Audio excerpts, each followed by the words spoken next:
that regulates them. You probably know how that went because it was very well publicized. It was a 2-day meeting in the Valley.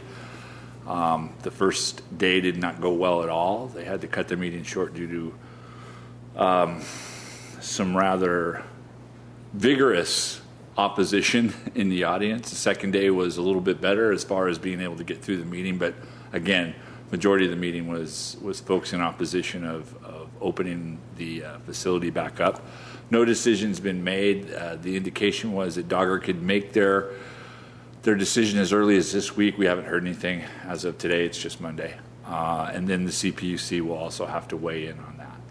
There's some new legislation. Senator Pavley, who started this, stepped down from the Senate, but it's been picked up by another member of the legislature on legislation to essentially keep this facility closed, at least until some much more thorough examinations have been done. But I think if you saw any of the news coverage, the consensus among those who live there is to shut it down. So that's it. We haven't heard anything beyond that. The opposition is very strong against it, and we will wait and see what the regulatory agencies do in response. As far as we're concerned, we just have to keep moving forward. Conservation, keep reminding our folks to be aware of the potential shortage and to conserve as much as possible. So we had our winter message put out, very similar to our summer message. Turn the thermostat in the opposite direction during the winter, though. We did have our first, probably closest curtailment for about 4 hours when it got really cold a couple weeks ago. The gas company had a curtailment in, but that ended at about 11:30 in the morning. We haven't had any other issues since then. I think, as you recall, one of the issues is that we're more worried about the winter than the summer. The winter is the peak period for the gas company. And even though it's not our peak period as an electrical provider, still need to provide the electricity, so competing interests there. But that was the closest we've had to any real issue. So we can continue to get the conservation message out, and that has, quite frankly, been extremely effective in what has carried through, not just in Glendale, obviously the entire Southern California area, or at least the 17 major power providers who make up the great majority of the customers in this area.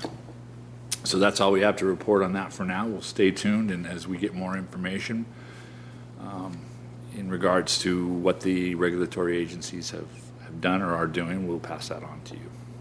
And I think I've been trying to send you in between meetings any kind of correspondence we get, letters from the gas company or any other letters we get. So I'll continue to do that to keep you up to speed.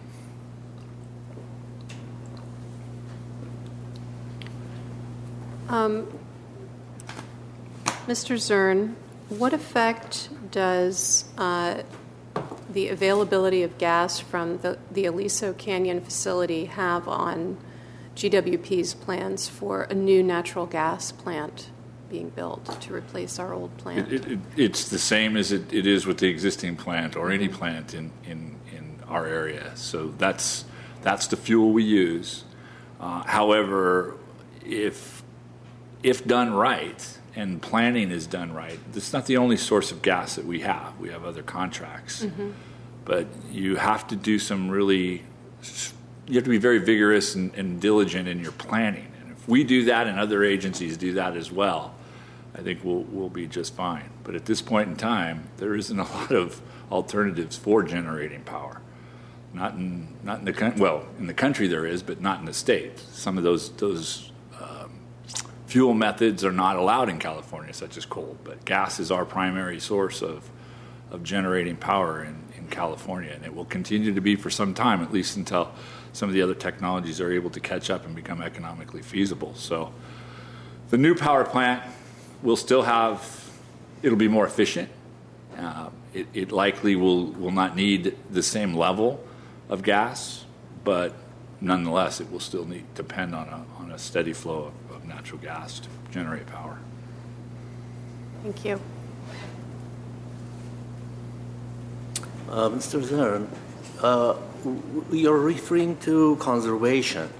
So can you explain how this happens, this conservation? Yes. Well, since we're in the winter, I'll focus on that. So you turn your thermostat down. You keep your thermostat. Hopefully, you can live with 68 degrees, so you're not overheating your house. Use a lot of blankets. Try not to heat rooms you're not in. Same with any gas appliances you have. And this goes for year-round, is to run those gas appliances in off-peak hours. So if you have a gas dryer, try to do your laundry, or if you use hot water or warm water for your laundry and you have a gas water heater, try to do that in the later part of the evening when the demand is less than the middle of the day. And the same as, in the summer, we tell you, can you turn your thermostat down as well and try to keep it, at 72 or lower so that you're not running the air conditioner. And the same with your appliances. Try to keep them off peak, any gas-fired appliances or electric appliances for that matter in the summer. But certainly in gas-fired appliances, try to keep them off peak as much as you can.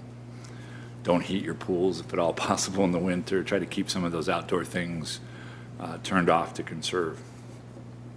But it's really the heat in your house and the heat in buildings. And so if you can keep those thermostats down and take some other means, maybe an extra blanket, like I said, that certainly helps tremendously.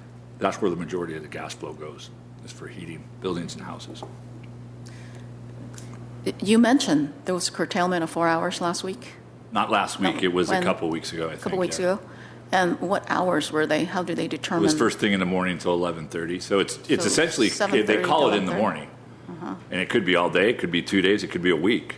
But by that point in time at 11:30 that day, they realized they were okay. So when they did the curtailment, how were our customers affected? And were they notified? No. Okay. We were notified. But our conservation message has been going out long before that. So our conservation message includes the potential that these curtailments could come. We don't notify. If it gets worse and we have to look at something like rolling blackouts, then obviously our information will start to go out in a different manner. But in this particular case, there was no need to go further than to continue to conserve. We did send out the reminders, but no, we didn't need to do anything above and beyond the ordinary in this particular case. Okay. Thank you. Good. Okay, shall we move on to the item B, the legislative update?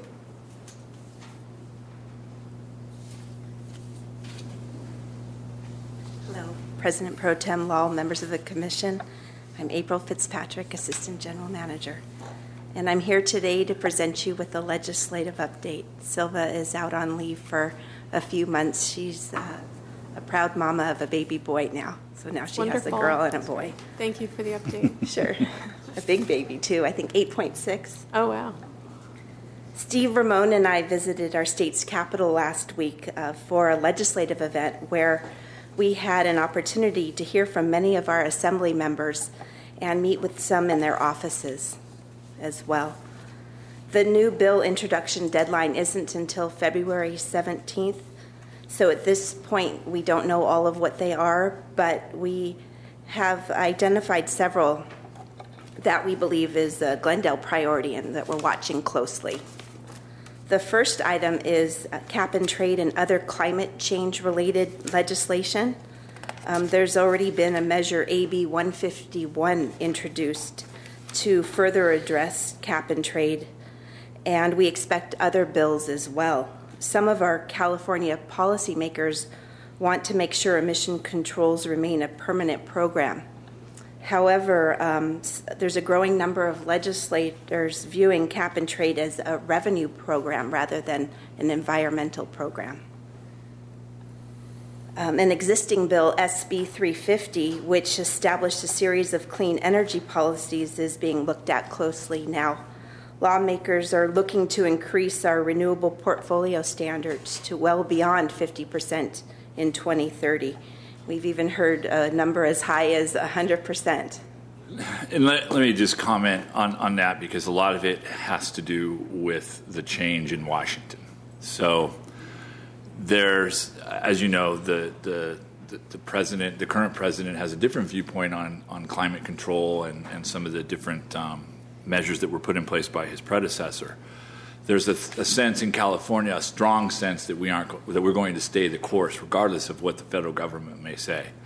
And we believe that our course is good too, but we also are urging folks to let's not get into a fight. Be careful what you go for, ask for as a response. Some of our lawmakers have said we'll just double down. they want to take and roll back some of the things that have happened when California will double down. And doubling down in some cases for people means 100% renewable portfolio by a date unspecified, probably something like 2050, I'm guessing. 2030 is 50%. Maybe it's 2050 is 100%. I don't know. It's just chatter at this point in time. But there is a huge reaction to the change of administration in Washington. So we're really watching to see how things go all the way down the line with regards to energy and water, for that matter. So we'll see, because clean water and some of that regulatory action will be viewed in Washington a little differently too, we anticipate. So just something to watch for. Right. But without anything formal coming down, I assume we would be following our course of like the mandates that are in place.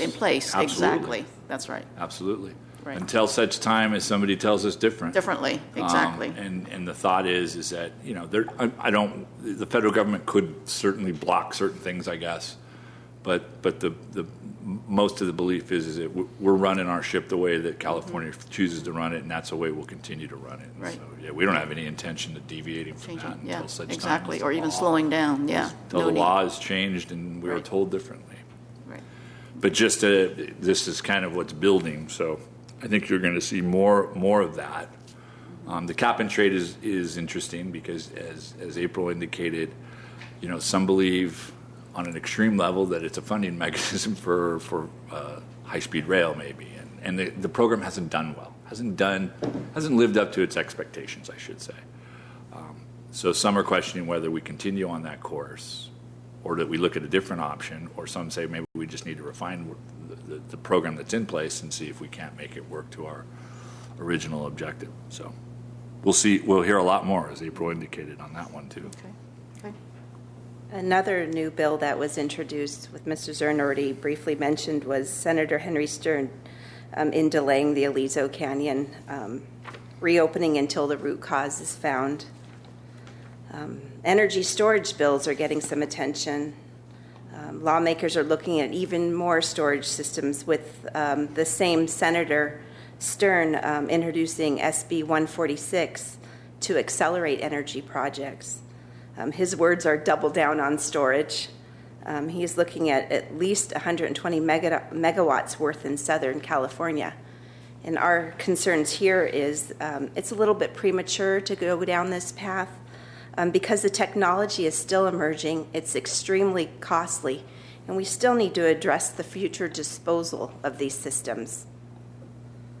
And lastly, on the water side of our business, with regard to the governor's Water Conservation Executive Order, which was enacted in May of 2016, the State Water Resources Control Board submitted their proposal on their regulations, where item 9 will be heard this coming Wednesday. Their recommendation is going to be to readopt and extend the executive order for another 270 days, which is 9 months, enabling them to continue evaluating the water supply throughout the state. They feel 6 months of data of snowfall and rainfall isn't adequate enough to see the whole picture, and in those 9 months, they'll have a better idea of where to go from here. I'm sorry, April, which makes sense. However, as you all know, it's sometimes difficult to talk about those things when it's raining and snowing. Yes. We have that same issue locally as we talk about continuing certain drought programs or water conservation programs and the like. But the fact remains is that it was 7 years or 7+ years to get here. One winter doesn't always drag you out of it. Maybe up north they're a little better than we are, but I think it's just caution on the part of the board. But I can tell you, and based on Mr. DeGhetto's interactions, there's a lot of water agencies that are just saying, let's call this thing over and move on, because I think it's expedient to do that. And in some cases, they may have good cause to say that, especially those of us that are in the MWD area. But we'll see. I think you're going to see a year full of interesting legislation on both the water and the power side, but the water side can be really interesting. Another issue that's being considered is with Proposition 218 is putting in some sort of a public benefit. I call it a public benefit type charge like we have in the electric side of the business that allows you to subsidize the rate for certain customer classes, low income, senior, disabled, that kind of thing. So that'll be taken up as well and looked at. We don't currently have the ability to do that. On the water side, you mean? On the water side. Yeah, on the electric side is well established with the public Right. benefits charge program. Right. So we will see a lot of activity this coming year.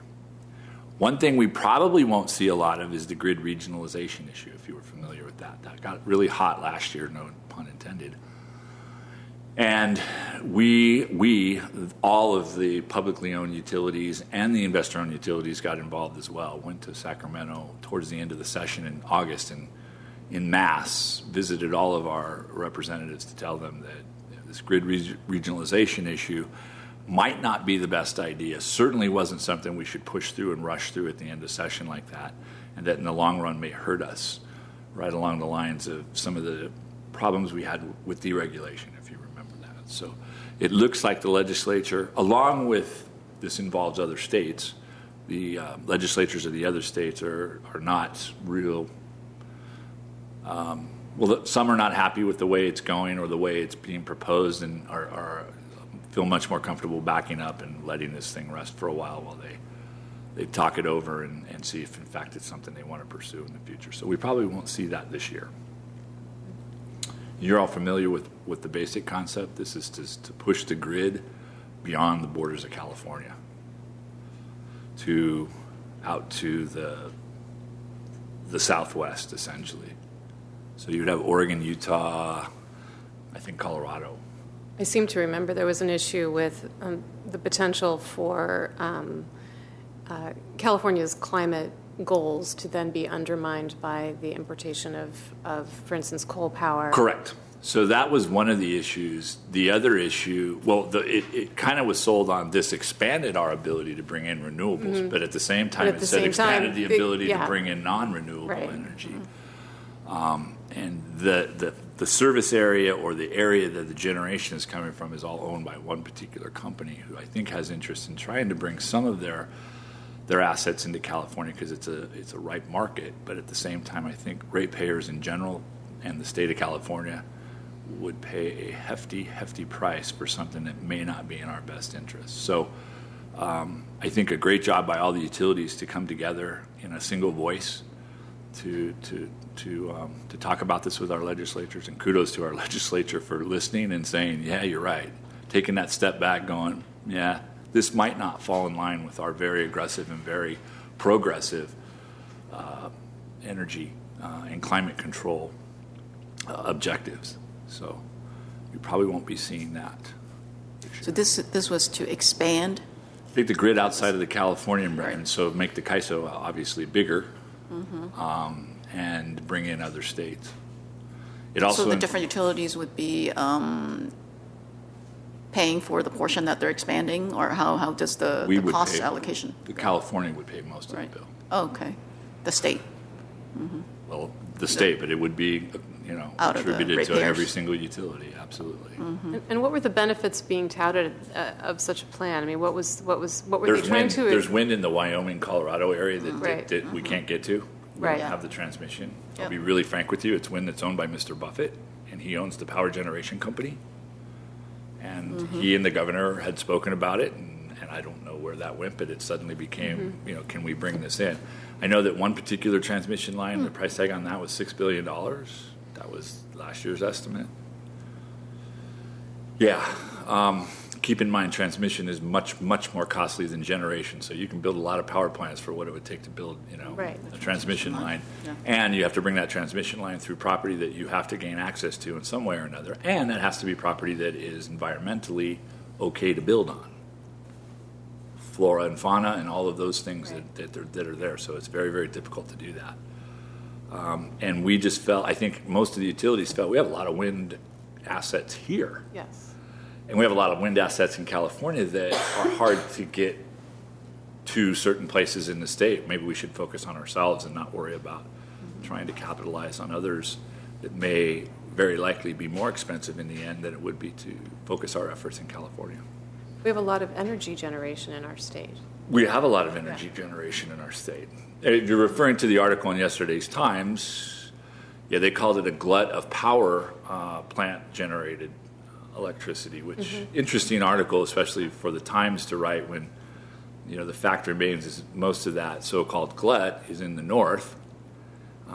Almost all of that glut is owned by PG&E, the largest electric utility in the United States, certainly in California.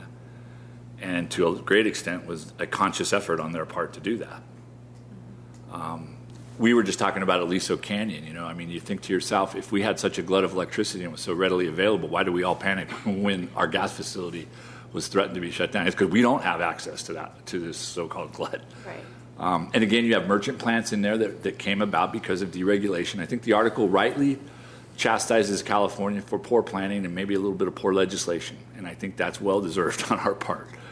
But, that allowed certain plants to come in online, merchant plants that are privately owned enterprises that sell for a profit, and when they aren't getting a profit, they'll close the shop. But a lot of that power generation is owned by PG&E, and they did it intentionally. Some of it to retire plants, like we're in the process of repowering Grayson, for instance, and you'll hear a little bit more about that later. But we're going to have to shut our plant down for a period of time while we transition from old to new. We've made arrangements. We have some existing power here that we can back that up with. We'll have to purchase some. We've made an agreement with the city of Los Angeles on a short term, and we'll have to go to the open market for that short period of time. PG&E's strategy is they don't ever want to have that gap, so they build the new before the old is ready to be retired. Also, you may know Diablo Canyon is their nuclear power facility. They plan on closing it. So that's a big generator. You'll remember the Southern California nuclear generating facility owned by Edison at San Onofre closed, somewhat unexpectedly, but they didn't have a backup plan for that. So that's made energy in Southern California a lot tighter than it is in Northern California. So I think there was some things in that article that weren't said, that should have been said to try to round it out, but I don't write them. I just, have to react to them for GWP and for the city of Glendale. But, one of the other things you may notice in there was virtually no discussion of publicly owned utilities. It was all about PUC regulated, privately owned, or IOUs. There was a brief mention of LA, in which they said LA has long wanted to have an autonomous system that this particular expert said was inefficient, but that the ratepayers were willing to pay the cost to have that autonomy. I think LADWP would argue with you that their rates are lower than almost every IOU and most of the POUs. So their residents are getting the benefit of the autonomy and local control, and at the same time not paying the so-called premium. So I think, that comparison, including Glendale, when you start to look at POUs versus IOUs, is a lot different, and a lot different than merchant plants and people who are doing things for profit. We're simply doing things for reliability and making sure that going into the future we have that reliable power. We're not making a profit and trying to keep our rates as low as we can. So big difference, but obviously, that catches your attention when it's on the front page of the Sunday Times. Thank you for addressing that. Thank you. Just in conclusion, we'll keep you informed as new bills come forward that are important enough to bring forward to the commission. Thank you. Thank you. Just a follow-up on that as well. A couple of the commission members had talked about the potential to get something in by the deadline, maybe actually ask for some authorization of something we were looking for. We didn't do that individually as Glendale. We've done that through SCAPA, which usually is the better vehicle to use. That way you've got all of the utilities together speaking as a single voice. What we've done, though, is we've made comments, taken a survey, talked about net energy metering. That's a big one that I think is going to come up. There's nothing pending, but it'll come back. And that may be kind of the relook at 350, is net energy metering will come out. The cap and trade will be discussed. The battery storage will be discussed. The IRP, the Integrated Resource Plan, and the scoping for 350, which are sort of were left undone, will come back, and those will be discussed as well. So working through SCAPA, we'll do, and our own legislators will work on getting those things addressed.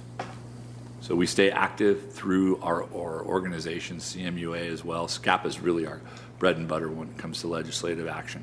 They've got a great team and a great staff doing it, both regulatory and legislative. So we rely heavily on them. So nothing pending now, and when do you anticipate the net energy metering one coming up? I'm guessing it'll happen anytime. Once as April indicated, the deadline for submitting bills is February 17th. So once 17th is over, then we'll get the list. And I'm guessing you'll see at least one or two issues on net energy metering there. Okay. And then that's when we can begin to take up the pro-con position and or more importantly, the position of let's get to a point where we can all agree. What's most beneficial for all of us. So I guess we will be having another legislative update next month? Right, and we have, what we'll do is I think we've got it scheduled on the look ahead. No, we don't. We may not have it every month. Right. We have the formal one at critical points, July. but it doesn't mean we can't have something Right. if we hear of anything that comes up. And Okay. And, I may just put it on and chat with you about it here just so we have it on the agenda, and Ms. Godinez, make sure she's okay with it and I don't get her angry at me because it's the last thing I want to do. Thank you.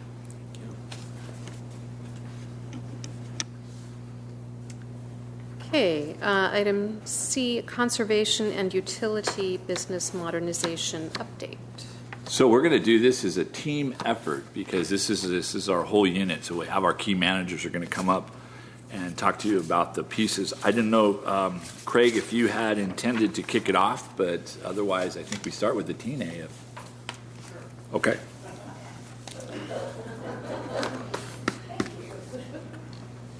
That was easy. That was very easy. Can I use the clicker here? Okay. Members of the Commission, hello, my name is Atine Hartunian. I'm the Public Benefits Marketing Manager. I'm going to skip through just the first slide because you'll get to meet all of the managers. We'll each come up separately and talk about our sections. So with that, I'm going to give you a brief overview of what our section does, which is also known as marketing and communications.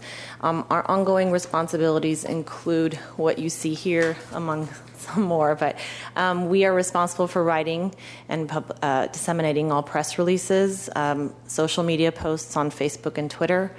We write all the website content for our GWP website, as well as the Grayson Repower website, which Ramon will talk to you a little bit about in his presentation.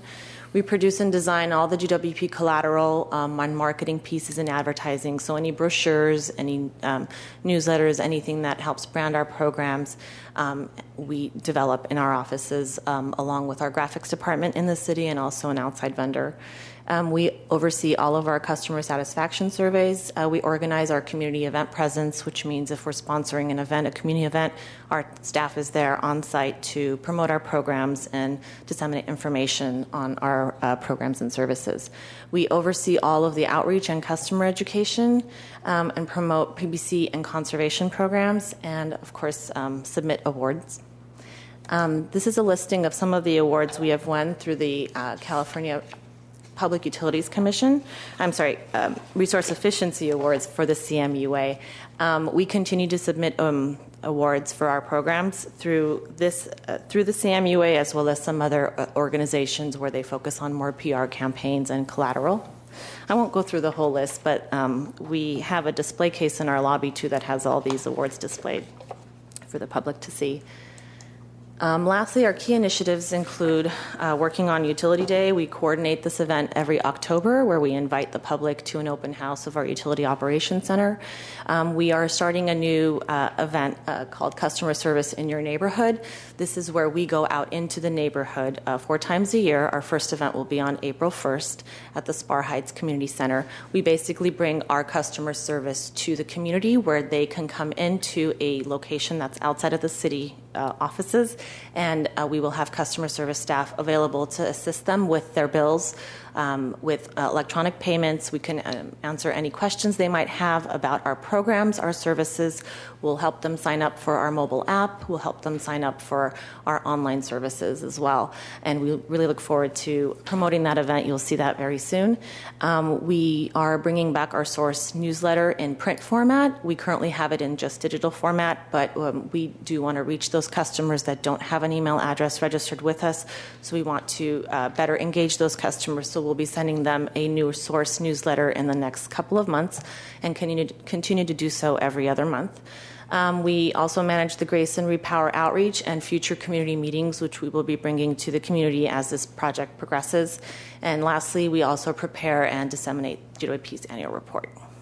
So with that, I'd like to introduce Herbert Garcia. He's also a public benefits marketing manager to give you a brief overview of our public benefit programs. And just let me mention, while Herbert's coming up, the impetus for the customer service day and the slight change in our source newsletter is we've noticed through our surveys and keeping our pulse on our customers, our finger on the pulse of our customers, I should say, finger on the customers. Not keeping anybody down, but trying to regularly see where we're at. We've noticed that, and if you think about it, it's not something that should surprise you. But our customers are kind of splitting into two groups.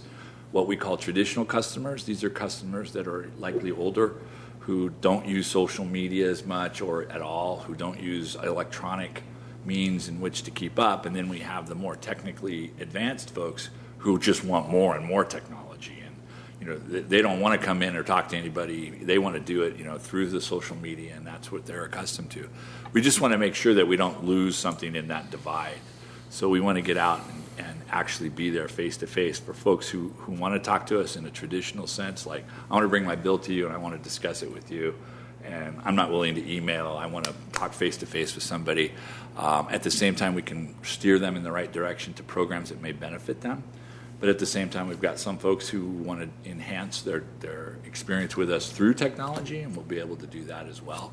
On the Source newsletter, we're really proud of that newsletter that Tina and her staff put together, and there's a lot of information in there. So for those folks that we may be losing because we no longer mail it, and that was a cost savings measure, I'll be really honest with you, straight cost savings measure.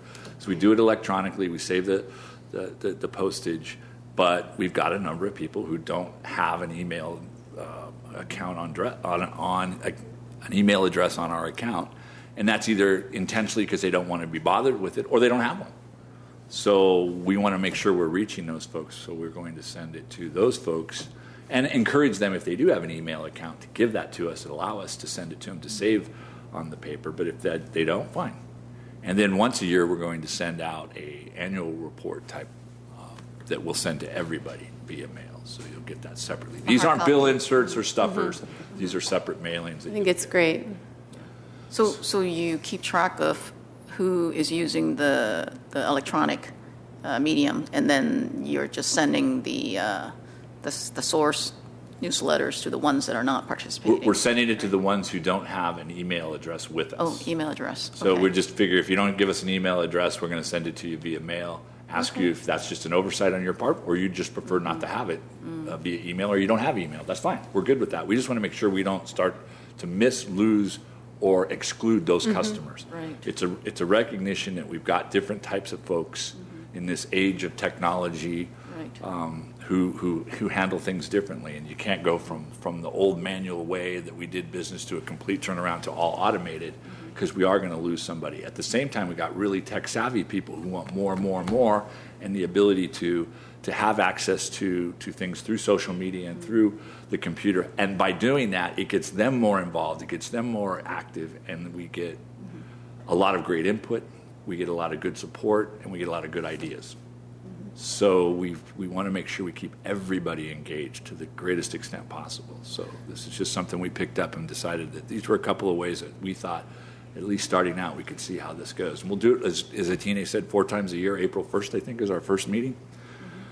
We'll have electric vehicles out there. We're going to spend probably half a day and welcome everybody to come. I think our first event will be at Spar Heights, but there'll be a lot more publicity coming out about Talking about the customer service event and the neighborhood events now? Yes, ma'am. How do you determine the locations? We're going to just go east, west, north, south. Oh. It's kind of the way we do when we go out for rate PR. It's kind of the way we do all of our PR. Okay. Is we'll hit key points in all of the regions of the city, and then open it for anybody who, if there's a particular area or a particular group of folks saying, well, I'm having a big event where we're going to have hundreds or thousands of people. It would be great if you had a booth or something there. We can talk about that as well. Is the newsletter just in English, or is it available in other languages? It is. Spanish, We can or translate anything that we send out. Normally we have that mention. We don't send it. We'll send it out to you in a different language or translate it for you if you request. On request. So Okay. everything we send out will have a number of languages that say if you'd like this in your particular, the language that you're most comfortable with, we'll send it to you. Good. Thank you. Thank you.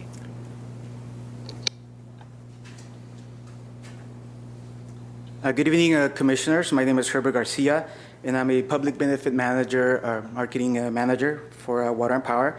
And currently, my responsibilities are to implement and run the various public benefit programs that we have available for our residential and commercial customers. This evening, I will be giving you pretty much just a basic overview of the PVC programs that we have and some of our budgets, and perhaps go into more detail in some of the programs that we have available. With that, I'll go ahead and get started. Public benefits is commonly referred to, we refer it to as PBC, and it provides customers programs through a state-mandated fee of 3.6% of the retail sales on the electric bill that supports one or more of the following purposes. Now, I have 4 bullets there of the 4 areas that we can spend the PVC funds. The first one is pretty much energy efficiency programs that we can spend the money on. The second area will be on renewable energy. The third area will be on research, development, and demonstration, our D&D. And our fourth area would be to provide programs to our low-income customers, whether it's rate discounts, educational programs, weatherization, or targeting them specifically for energy efficiency programs. Currently, we have our PVC budget, which has been approved for a total of $15.6 million. That fund will basically support 5 low-income programs, which is about 35% of our budget. Also supporting 10 energy efficiency programs, which is 28% of our budget, and 3 renewable energy programs, which is 21% of our budget, and 3 RD&D programs at 10%. And we also earmark some funds for admin costs, which is about 6% for this current fiscal year. I'll go into one of the 4 areas. One of those areas, like I mentioned, is low income, which I said is 35% of our budget. We have a list of the multiple programs that we have available. All those programs add up to about $2.5 million of programs. And if you notice on that list here, in regards to the Glendale Care Program, I'm sorry, let me go back. The total participation, if you put all those programs together, we have a total of 14,000 participants in our program up to date. And the biggest program that we run is the Glendale Care Program. That's where we get the most and the largest participation in the low-income section. And that basically is a program that offers a discount to the low-income, all eligible low-income customers at $13 per month, discount towards their utility bill. Now, customers can qualify either by showing us documents that show proof that they have some type of a public assistance, whether it's Glendale Section 8, WIC, CalFresh, Medi-Cal, or they can show us, they can meet our eligibility guideline. We have a table here that's provided to us by the California Public Utility Commission, and it's a pretty basic table just showing you the household size and the annual income eligibility limit for a household to be eligible for our program. So again, our customers can be eligible based on showing public assistance or showing us meeting the income guidelines that I'm showing right there. Could you just clarify? I'm sorry, I think you mentioned it, but I missed it. The income eligibility requirements are set by which agency? No, we set the. You mean these yes. guidelines? It's the California PUC. The California Public Utility Commission, correct. Got it. Okay, thank you. And that's used by the IOUs, and I believe the gas company as well uses this chart. Thank you. Sure. Before you go on, the slide before that, I noticed the senior care budget seems to just decrease year after year. Do you know what the logic is? So the senior care program was a program that was one of the first programs that we offered through PBC, and that basically gave a discount, but it was only for elderly, low-income customers. For what? For 62 or over 62 customers. Over? Okay. But we introduced back in. I believe it was in 2008, we introduced the Glendale Care program. And the difference is that the Glendale Care program takes anyone that's low income, not just because you're an elderly, but income-based. Well, I mean, that wouldn't categorize under senior care. So the Glendale Care, the senior care program currently is not open. So we have the customers there, but we're not taking any new applications. We're phasing it out. We're phasing it out. Because we can capture everybody in the Glendale Care program. So I hesitate to use the word collapse. We didn't collapse it totally in because we kept it for those who are already in it and segregated it that way because it was an established program that we had submitted. But at the point when, as Herbert said, we stopped taking applications, those folks went into the Glendale Care program because it doesn't matter. It doesn't matter age. It's still a low income program. It's only what this utility is doing. That doesn't matter with age. But then the other ones, the other utilities are sticking to the not all. Not all. A lot of them are doing this where you have a catch-all. So it comes down to you're saying. Unless the program is specifically age, doesn't matter to your income, but I don't think that's the case with any other utility. It's still a low-income issue. So our sense is, why would we segregate 62 and older from any other part of the population that qualifies based on income? So we just roll them together. Correct. Okay, I see. So that's eventually all going into the Glendale Care. Right. So we aren't eliminating senior care. It's just that they are eligible in Glendale Care. We roll them into that. And at some point in time, we'll eliminate the Glendale Care program. We will fully collapse it into, or we'll eliminate the senior care program. Fully collapse it into the Glendale Care program. Okay, thanks. Now, the next section that I'll be discussing will be energy efficiency programs, which is 28% of our PVC budget. We have a list of 10 different programs here. We offer programs for residential customers, small, large business customers, and programs for our local schools as well through our energy efficiency programs. I'll give you an example. For our residential customers, we offer the Smart Home Rebate Program, which provides rebates for the purchase of energy efficiency, Energy Star appliances. We have a list of about 12 different appliances that customers can apply for, and that's one of the programs that we have available for our residential customers. For our small business customers, we have a program. It's called the Smart Business Energy Water Saving Upgrade Program, which provides and offers a free installation of up to about $2,000 worth of energy saving measures to be installed at small businesses for free. And for our large commercial program customers, we have a program that's called the Business Energy Solutions Program, which provides incentives for our larger customers. And that is for them to complete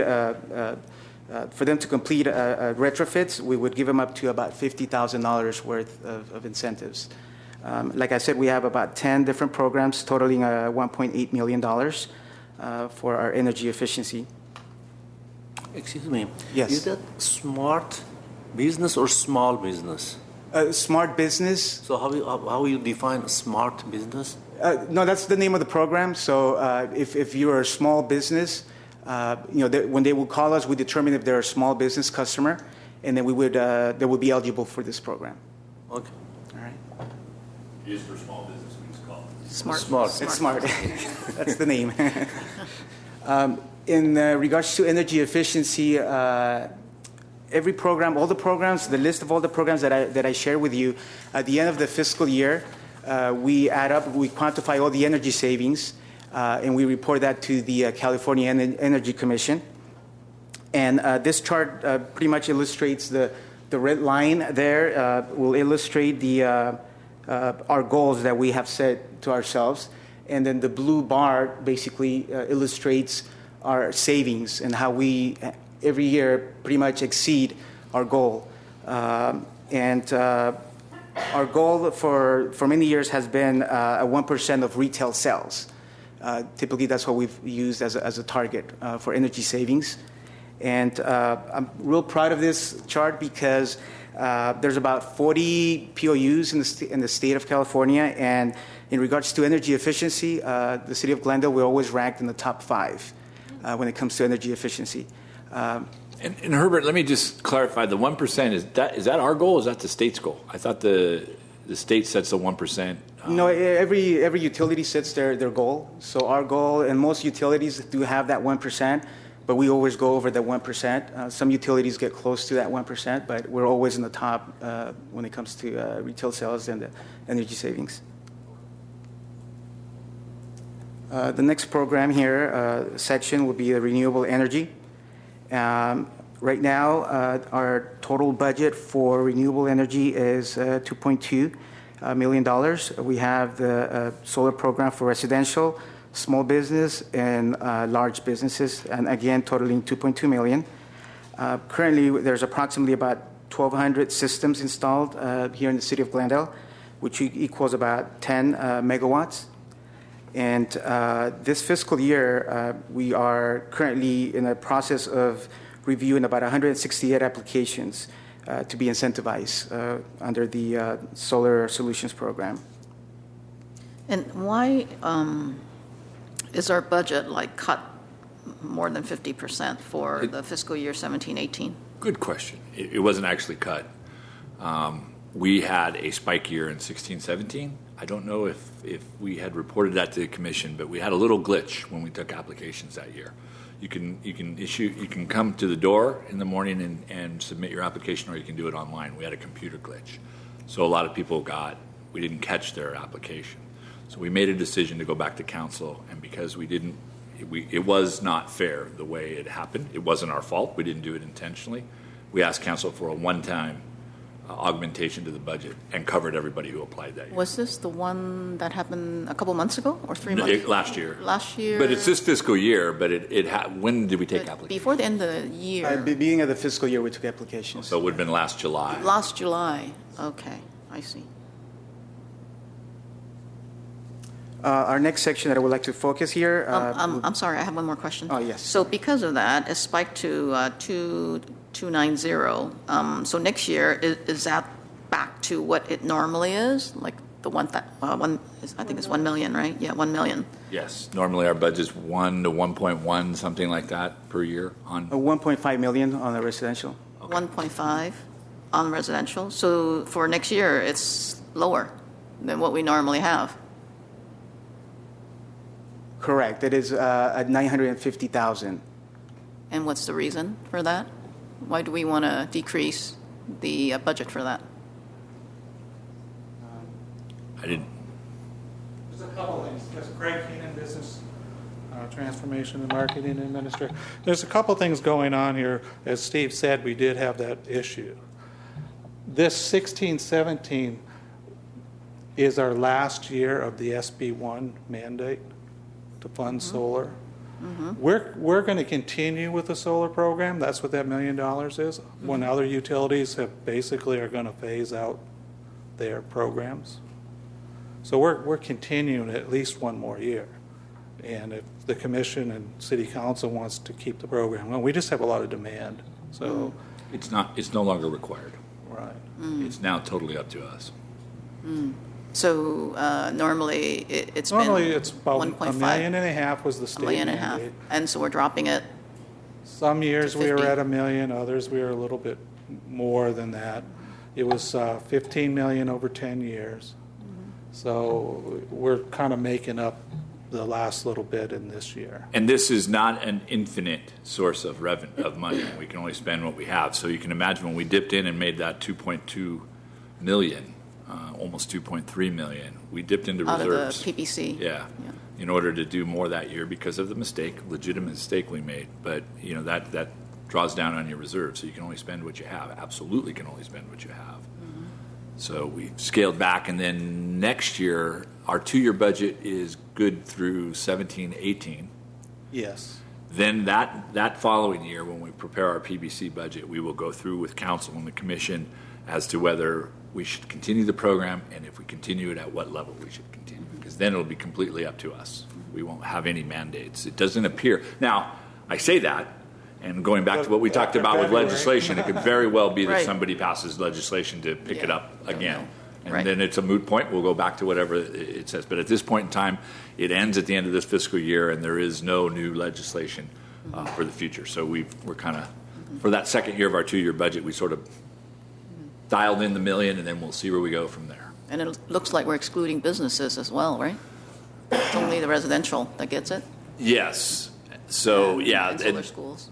Yeah, and the schools, actually, they have so much. So you have so many other resources that they've been getting their solar from Yeah. on separate bills Yeah. that we don't get a lot of interest there. Most of our interest comes from residential, so we focused on the residential.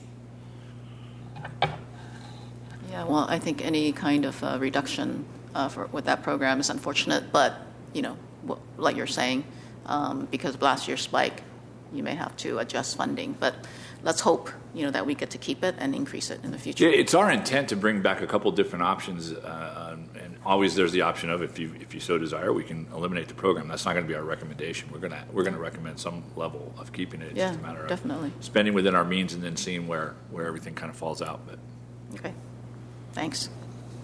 And I have just one more section to discuss with you, which is the RD&D programs. And we have 3 different programs available. We have the Siva Logic Home Area Network Project, which is where customers receive an in-home display in a smart thermostat. That is all free to our residential customers and available. We also have the electric vehicle level 2 charger rebates, which will become available in the next couple of weeks. And also, lastly, we have the behavioral demand response program. And all those 3 programs total $605,000. a lot of interest in the vehicle charger rebate program. So we had something very low key before. This is Herbert has established a new program, and it's just a matter of getting the policy and the procedures out and the application finished, and we'll get that out to our customers. Can you give me an example of the rebate size?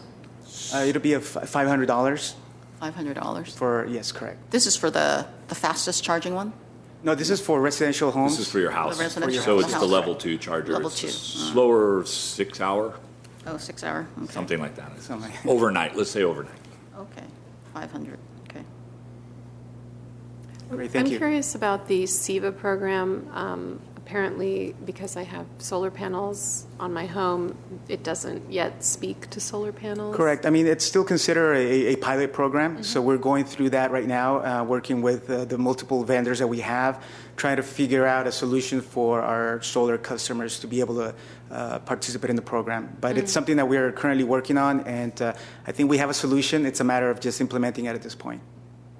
Good. I look forward to that. I'd be Great. fascinated to be able to definitely. watch the energy output and consumption all at once. Yeah, it's a nice device, and demand has been pretty steady Yeah. Definitely. as we've rolled the increases to the program out. How many customers do you have using it right now? We currently have about 500 customers with in-home display and a smart thermostat installed. And are you monitoring how their energy use changes as they interact with the technology? I mean, they or- have the ability to do that themselves, but Yeah. at some point we'll definitely keep track of that and be able to come up with some kind of a report that shows their behavior change. Right. Correct. Okay. Thanks. Great. Thank you. I'll invite the next speaker, Michelle Nall. Good evening, members of Commission. My name is Michelle Nall. I'm the Business System Support Manager for Glendale Water and Power. And, let me get this. Oops. Oh, there we go. So I'm responsible for the management support of all of GWP applications, hardware, software, their databases. We also support end users, automated and custom reporting, as well as security and rate administration. We have about 35 applications that we support for GWP, and this is a list of some of our major systems. I won't go over all of them, but some of the major ones are our Northstar Customer Information and Billing System, and their modules, which would include eCare, which is our online billing and payment website, MCare, our mobile service order management system, and EIS, which is an executive information system. It's like a quasi-CIS for a lot of the other city departments use to look up customer information. We also support the automated meter reading infrastructure and all those modules, which would be the electric and water collection devices, the meter data management system that collects all the AMI data, the hourly and 15-minute data coming in. And we support the backhaul and all the devices out in the field. We also support all the reporting requirements for any of those systems. So we provide reports citywide using the SAP Crystal Enterprise reporting system. We also manage the data warehouse. So we have data coming in from AMI and CIS to create those automated reports and exports for a lot of our customer engagement programs that we have going on, such as SIVA, our SUS mobile device, or the mobile app, and O-Power and WaterSmart. We also support Detectant and our outage management system. DVI, which is our voltage conservation program, Craig will be going over that in detail. Our energy trading and risk management system. The TIPCO Enterprise Service Bus, we're starting to utilize that. We want to integrate all of our interfaces that we have within the system so they're not point to point, so they all sit on the Enterprise Service Bus and talk in the same language, like multi-speak language. So that's an ongoing project for us. Our GWP engineering mapping site, this is like a homegrown mapping site that our electric and water departments really rely upon. We're trying to transition a lot of those databases to something that we can support. But there's 62 homegrown databases that we inherited, and we're trying to continue to support those. OSI Soft Pi Historian, that's an engineering tool. The Tropos control is our Tropos mesh network, and that's how all of our AMI devices communicate through the backhaul. Then our customer engagement programs that I talked about. The other support systems we do is the DWP help desk, so any end user support, security, access. We completed probably about 1,500 support calls last year, and about 300 or more of those were data requests, new data requests. We have probably close to 600 to 800 ongoing reporting that we have generated on a daily, monthly basis. We also support all the hardware, the storage and backups, the SQL databases, and our GWP domain, and our virtual environment. We just recently put that in last year, and we've been migrating all of our physical hardware to virtual, and we're almost complete. These are some of our future initiatives that we're doing, our current projects that we're working on. So one of them is the upgrade of the fixed network, which is our water collection application. It's running on old software, so we're in the process of migrating that. We're about 50% complete. Our ITRON, it's IEE MDM. We're going to be doing an upgrade to 8.2. That's about 50% complete. While we're doing that upgrade, we're also migrating the database from Oracle to SQL, which is in line with the city standards for ISD, is to get off of Oracle. We're about 90% complete on that for our test database. Another one is the EMC storage migration. So we have, for all of our databases, we have EMC. We've had that in place since 2009, 2010 when we went live with AMI. And actually, as of this weekend, we completed migrating all of our storage from the EMC to the Dell Compellent storage, which will save us about $330,000 a year in maintenance costs for EMC. So that was a great achievement. We just actually completed the last one this weekend. And Dell Compellent is supported by the city ISD department. So we no longer have an external vendor supporting us. The North Star customer... Excuse me. What was the problem with Oracle? You went to SQL. Oh, it's the licensing is really expensive. So the licensing is probably about $20,000 per core. It went down to about $2,000 or $2,500 per license. It's So not it's a because of significant, technical it's a reasons. significant decrease in licensing. And Michelle, correct me if I'm wrong, this is a citywide decision. Correct. So this will Correct. apply to every department in the city. This is coming essentially from ISD. Oracle is a very powerful tool, but it was not technical, it was financial. Right, right.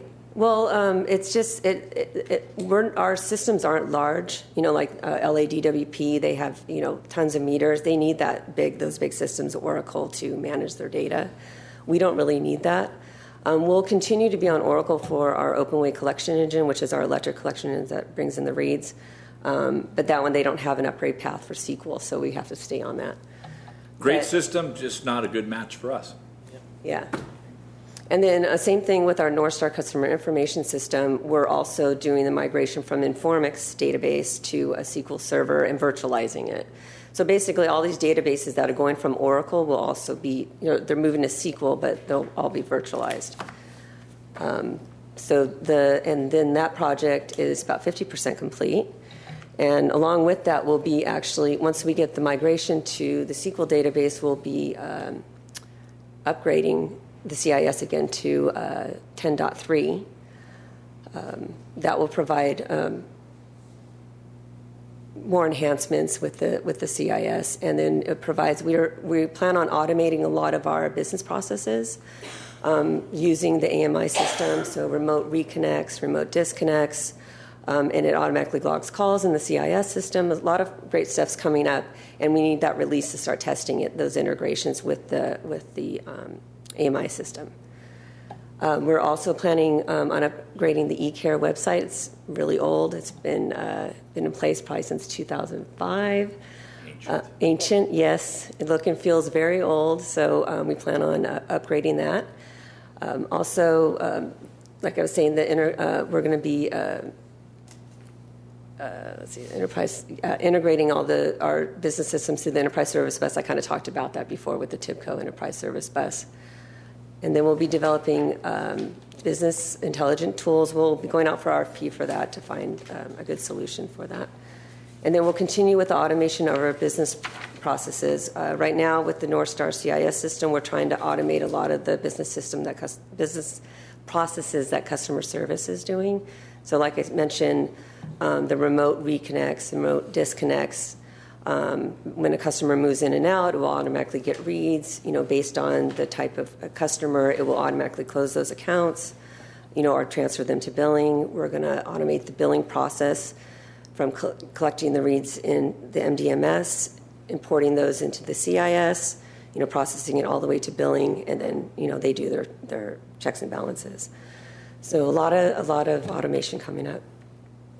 The brains of the organization. Yeah. Sounds like it. So, lots of projects. I have a question. Sure. What is the structure, the reporting structure like? Is this like in IT or is this? No, this is in GWP. I know. In GWP, is there? So this is all Craig Keenan, who came up here. This is his operation. He's the administrator. Okay. So all of these are units within that operation. Craig reports to April. I see. As the AGM for administration and finance. Right. Okay. So Craig's organization would be like, what's the name of that? It's got a huge name. And it took him 5 minutes to give you his title. I'm just curious. Business transformation and marketing administration. Long name. Yes. Or modernization. So I'll business introduce, modernization. Craig Keenan. We added that business modernization part okay. and transformation, but it's conservation programs, it's Right. outreach, it's And BBC. before you go, so what has been, what has been like the labor change? I mean, like how many people under you are doing all these? I have things? 9 people under me. 2 are contractors. 2 contractors. Yeah, Okay. so we continue to increase the number of applications that we support. So, we have about really only 9 people. Yeah. Yeah. Well, I think it's great. That we're having such an advancement in the IT department or the technical area. And so I was just wondering, like, have you had to shift personnel from like other areas where maybe some of these automation performances are replacing, or Are you hiring new personnel or converting old ones? What are we I think we've doing? done all of the above. We've had some exchanges with our citywide IT department where we've brought people As in. well? Okay. We've hired.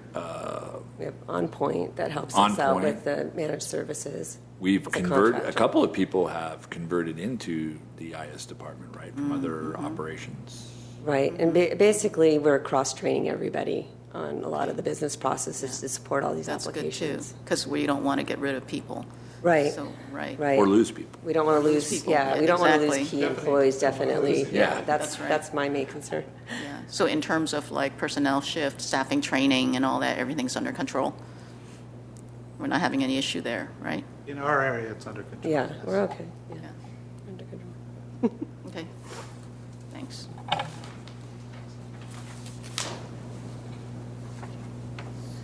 They don't even- Anyways, I introduced myself earlier, Craig Keenan, Business Transformation and Marketing Administrator.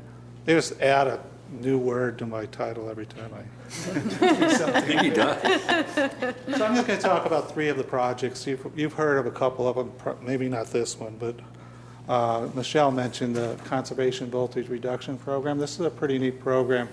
Basically, the goal of this is to increase the efficiency of our 115 feeders. Ramon's here. He can correct me if I think we have 115 or so. What conservation voltage reduction does is it conserves electricity by regulating the voltage on the feeders, and it does it with the data from our AMI meters.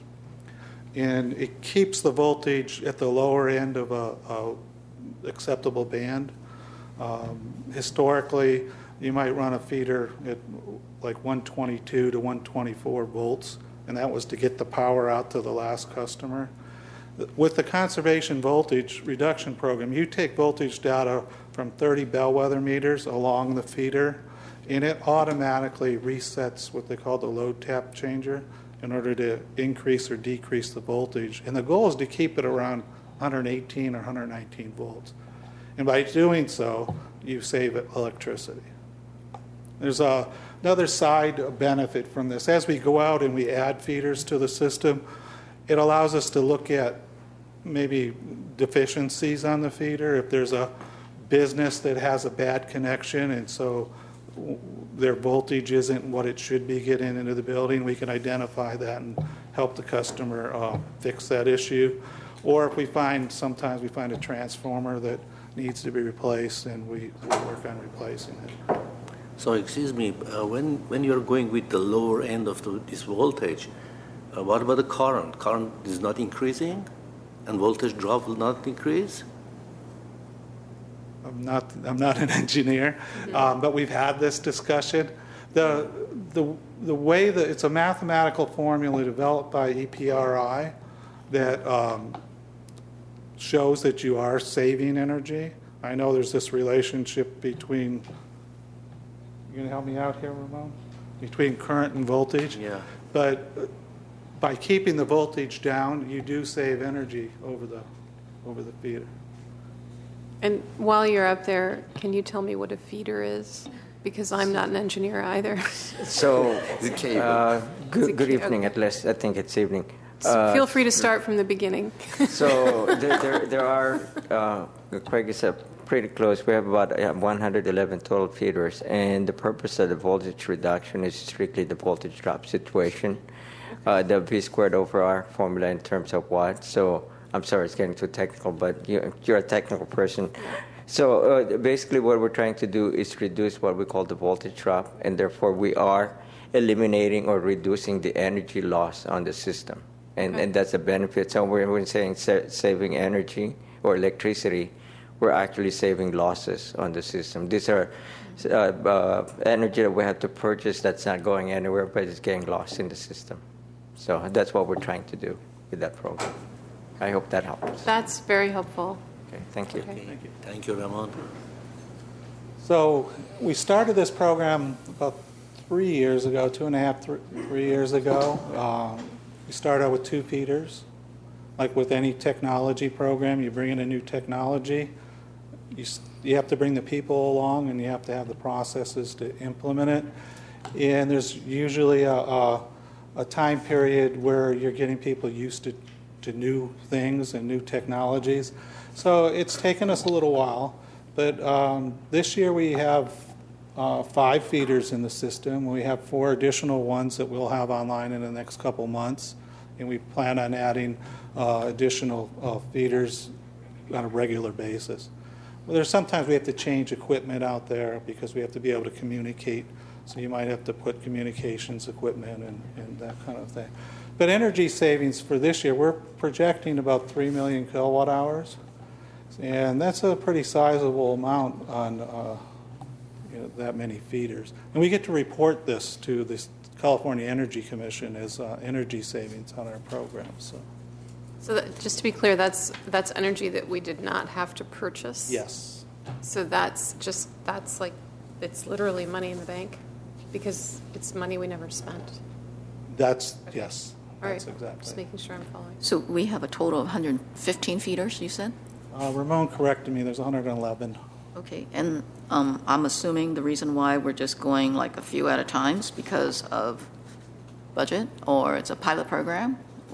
What's the reason? Part of it was, we have a committee that works on this, and the way we've regulated voltage, it's been the same for 100 years. It takes a little while for people to get accustomed to new technologies, learn to trust it, because you're regulating the voltage automatically. And it's taken a little while, but everybody's really on board with now and really believe in the system. It's not as simple as you just walk into and retrofit a feeder. Right. So Right. we have to be very coordinated in our effort. That's why you saw Ramon stand up and move forward. Right. It's not something we jump into. Right. So you've got a great program that we just need to slowly roll implement. out and make sure that we don't roll over the operations folks and the engineers and the maintenance people who take care of it, so that we're all good. We take that next step forward. Is our intention to do all 115? As many as we can, as Okay. it proves to be effective and not counterproductive, I should say. And so far, it's been working out to our expectations, if not exceeding them.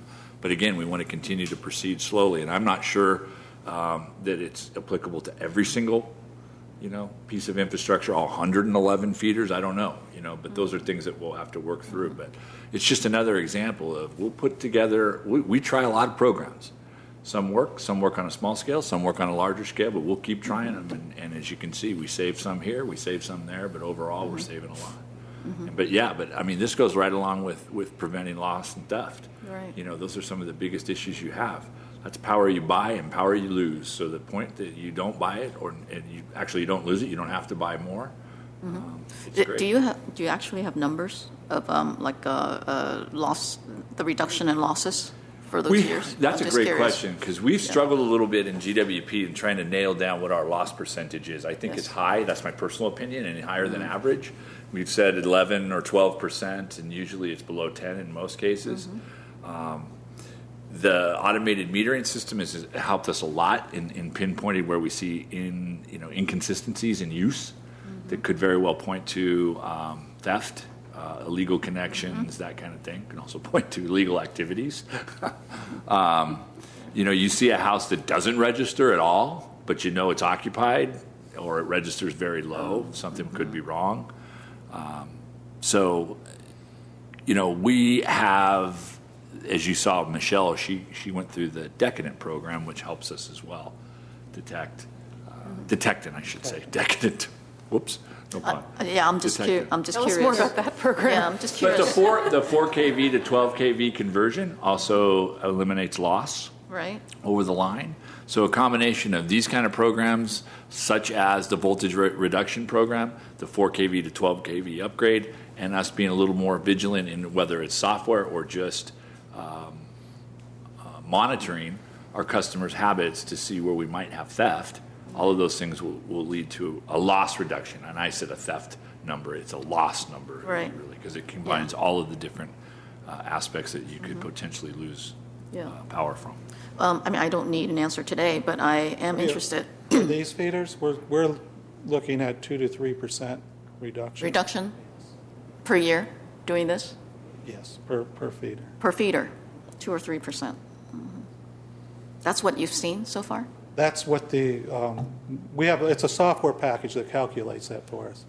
And so, yes, that's what we've been seeing. Okay, good.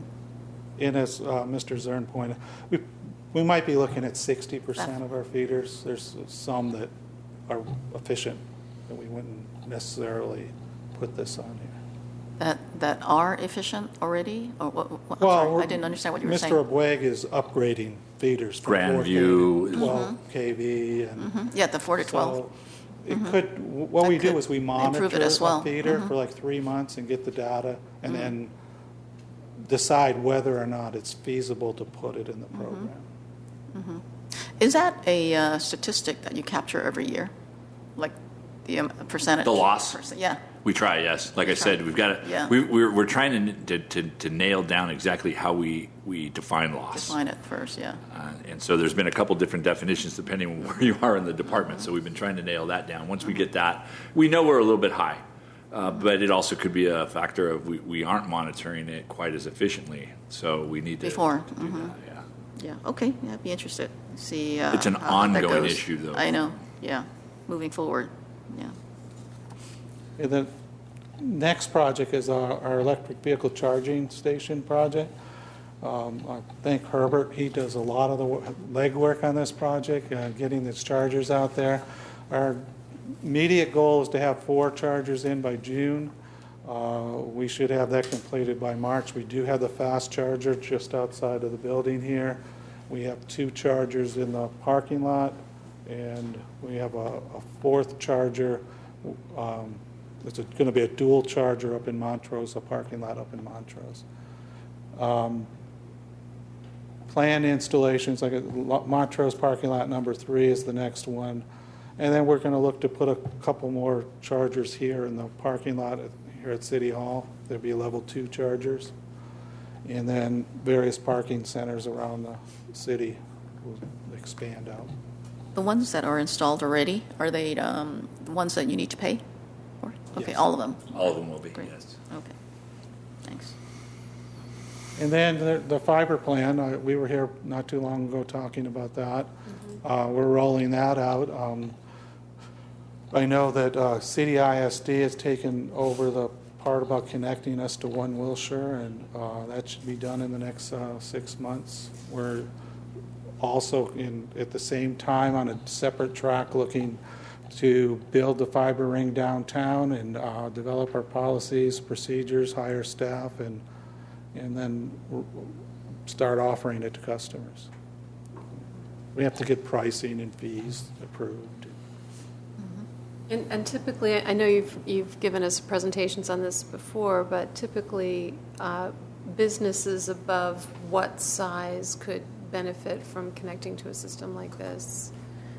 I don't think we limit it to a size. It's more like where they're located. If they're close to the fiber and they want to connect, I don't see why we wouldn't do it. We have obviously a lot of construction downtown, most of it being rental units, apartment rental units, but some of them are live-work, and with the idea that people would be operating businesses and living in the same premises. So I just wondered, if it would be possible for those people to connect to these very high-speed lines. Yeah, I don't want to say we wouldn't because it is like a business. One thing we're not looking at is just a general residential fiber program because that's like $80–100 million investment. Right. But if they're along the path where it is, and then the building owner wants to be able to offer fiber to the people that live in that building, well, we'd certainly look at that. That's probably how we'd handle it on the building basis. Right. So that's our presentation. Okay, great. Thank you Thank very you. much. So moving on to item D, the water conservation update. Mr. DeGhetto. President Pro Tem Lall, members of the Commission, my name is Michael DeGhetto, Chief AGM for Water at Glendale Water and Power, and I'm going to give a conservation update focused on water. So from May of 2015 through December of 2016, GW's customers saved 3.2 billion gallons of water compared to the same period in 2013. I mean, in addition, more, right? 3.2 No, if you take Compare. basically May of 2013 through December of 2013, that time period, and you compare it to that same time period of 15 through 16. Right. We saved 3.2 billion. 15 to 16 saved more, 3.2 billion Yeah, gallons. we weren't in mandatory conservation in 2013. So that's the year that the state picked to compare to. Okay. Now, one thing, and we'll see in the next graph, December of 2016 savings was even higher than December of 2015. And really that's due to the rain, right? In 2015, we were on 2 days a week watering. But we're on 3 days a week watering now, but we still saved more in 2016. So it really is dependent on outdoor uses. And the good news is, everyone was turning off their sprinklers like we talk about. Yeah, I think some new habits have developed as we thought they would. Yeah, so we're currently in phase 2, 3 days a week. And the State Water Board, Ms. Fitzpatrick talked about this a little bit. They're revisiting the restrictions in June. They're suggesting some new permanent legislative action. And actually this week on the 8th, they're going to suggest extending maybe the status quo, if you want to say it that way, until October, and then coming back in the spring and taking another look. And one thing I wanted to point out too about that savings in the winter, the precipitation itself, we wore our jackets to the meeting today because it's raining, but there's two parts to that. There's the drop in usage, right? So you're saving that water, as well as that precipitation is helping with the groundwater. So we're pretty much staying at 21% or so average, the red line. And then like I was pointing out, so December of 2015, when we were on 2 days a week restrictions, we only saved 16%. But this December, we saved 20%. And that's really because you open the door and look outside and it's raining.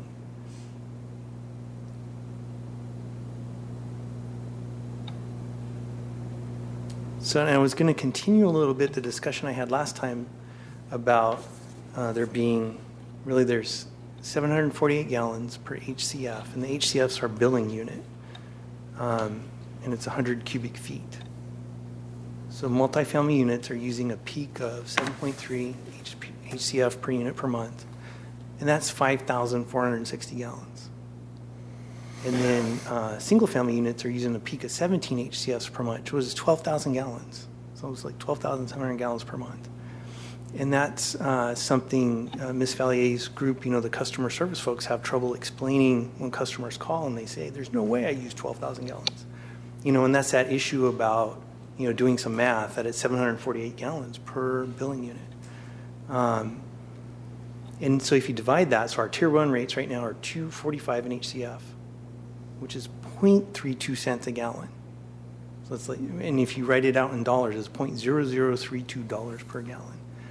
And honestly, that's why we use the HCF, because that's a strange number with all those decimal places to use. So it's a lot easier to say $2.45 in HCF than it is to say $0.0032 per gallon. And then tier 2, it just goes up to $0.004 per gallon.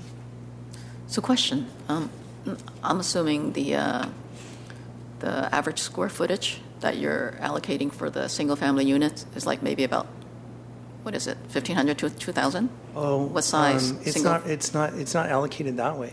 The tiers are based on the 6 HCF is based on a like World Health Organization amount for sanitation and drinking purposes for an average household. Okay. Oh, I see. Okay. Yeah. So the difference between the single-family unit and a multi-family unit is strictly the landscaping? Oh, no. Watering? Or I don't understand. So the difference is just based on actual data, right? Actual data. Actual usage consumption. Okay. If I take the whole user class of multifamily versus the whole user class of single-family. The single-family. And then I come up with the peak month. I see. Okay. So that's the average of the whole class. And you're right.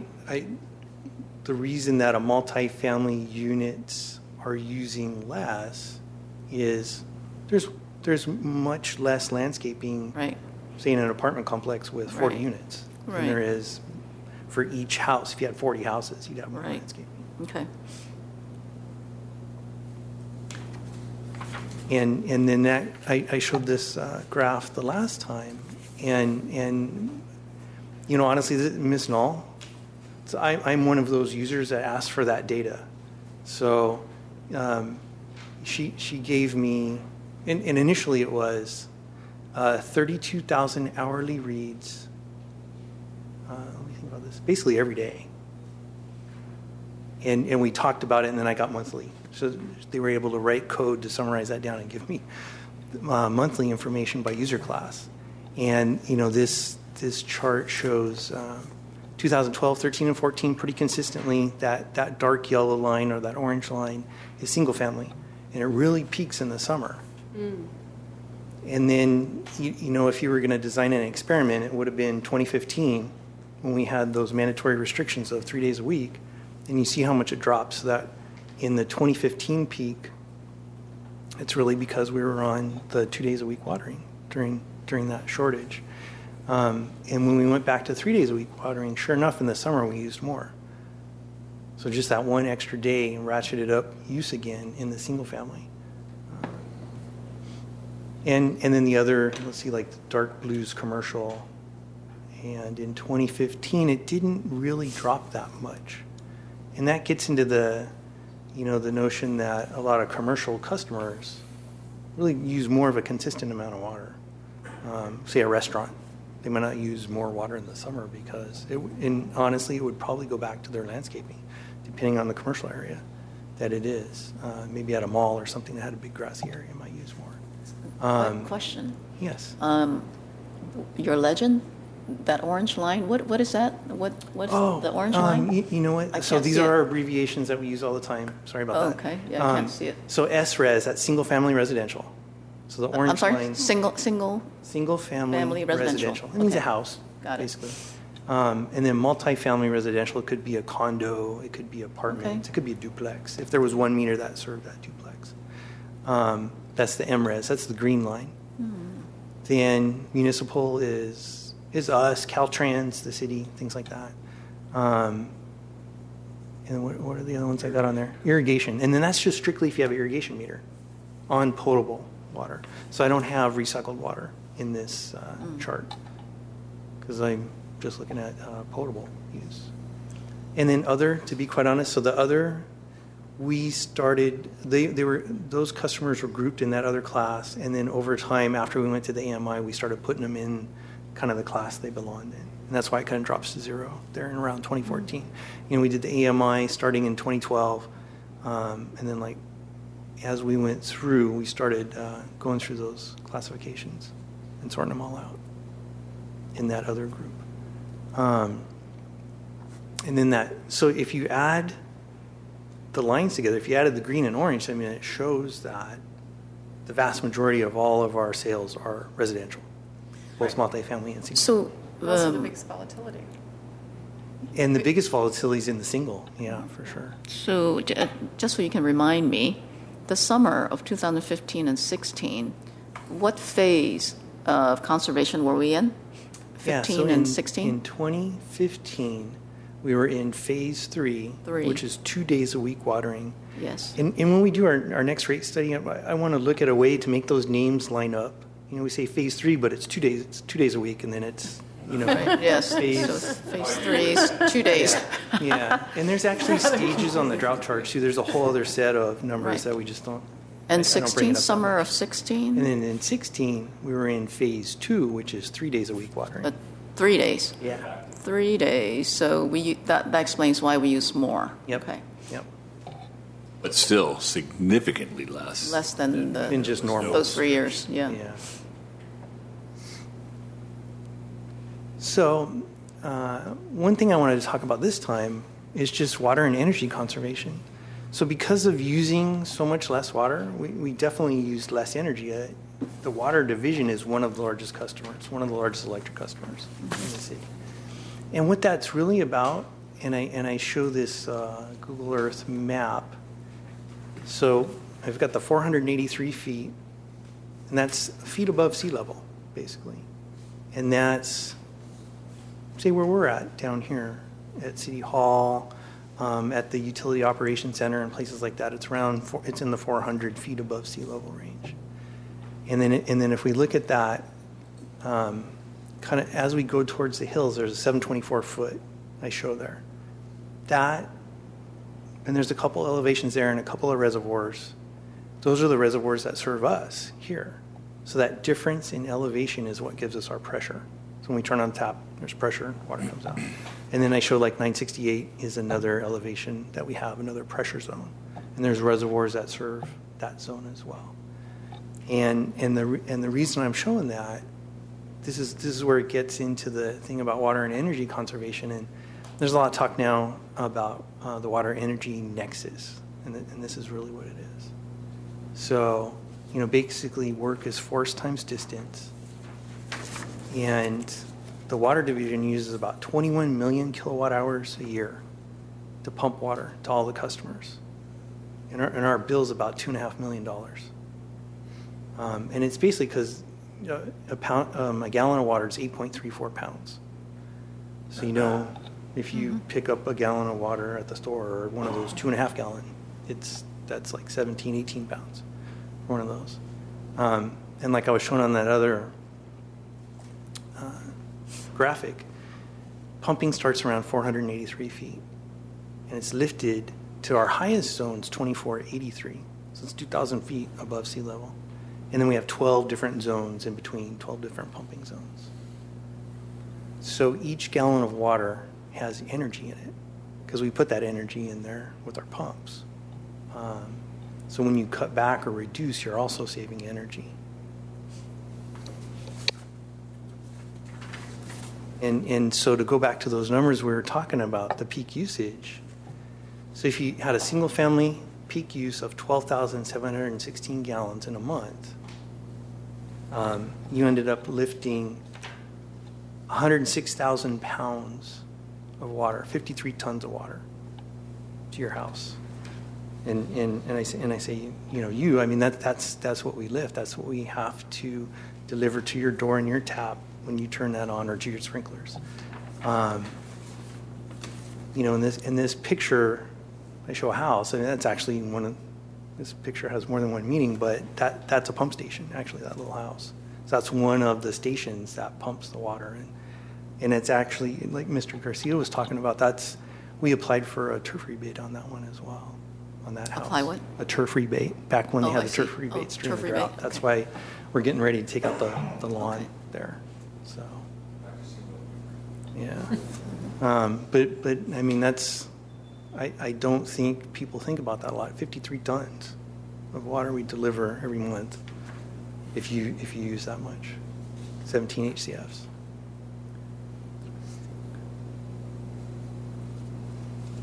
And so like I usually talk about or end with, we're in phase 2, which is basically 3 days a week watering. And really right now there's probably no reason to be watering with the rain. And then what can folks do to help save? Again, we have our brochures and our information. You can go online and look at changing your garden, and even landlords and business owners can look things up in there to make some changes. Do you happen to have the energy costs to provide that amount of water to the residential unit? To a residential. I'm just curious. Not off the top of my head. I have to get out my No problem. scientific calculator and calculate that. Whenever it's fine. Yeah. But no, that's a good question.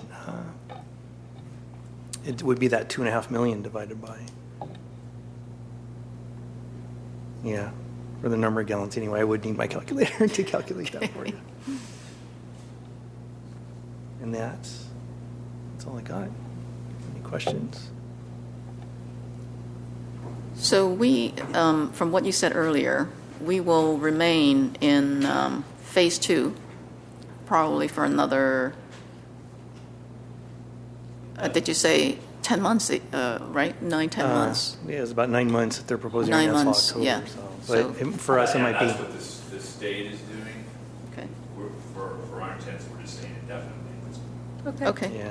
So you can water 3 days And as Mike said, a week. we're going to go back and retitle these. We've got phase one is actually the mandatory, or it's the voluntary, but in place all the time. So that's just, we encourage you at all times, regardless of That's phase one.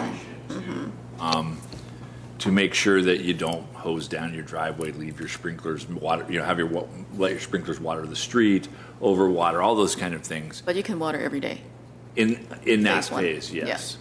But we just encourage you to use good water conservation practices, even Yes. though it might not be mandatory. I think we're going to retitle that one and then probably roll everything back to phase one, phase two, phase three, phase four. Maybe, I'm just saying, we don't know for sure. And they'll match up, as Mike said, better with Like the number what of the days. restrictions are and the drought rate, yes. whatever we come to conclusion on that drought rate.